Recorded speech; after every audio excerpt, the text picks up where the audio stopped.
দল বদল নিয়ে ক্ষোভ, সোনাইয়ে বিধায়ক করিমউদ্দিন বড়ভূঁইয়া সাজোর কুশপুতুল দাহ। সোনাই সমষ্টির বিধায়ক করিমউদ্দিন বড়ভূঁইয়া সাজোর দল বদলকে কেন্দ্র করে ক্ষোভ প্রকাশ একাংশ মানুষের। শুক্রবার সোনাইয়ের বারোহালি এলাকায় বিধায়ক সাজোর কুশপুতুল দাহ করে প্রতিবাদ জানালেন স্থানীয়রা।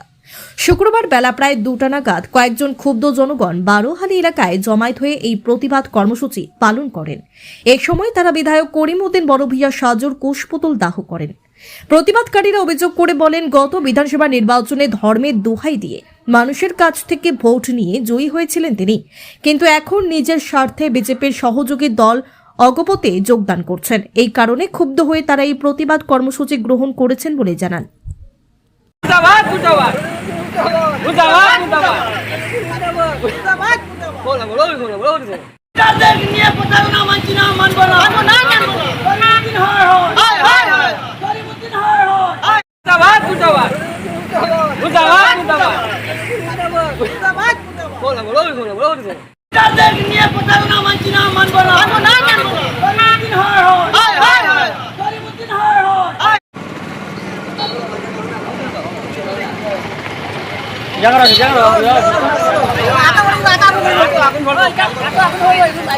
ফাতারে আনো না ফাতারে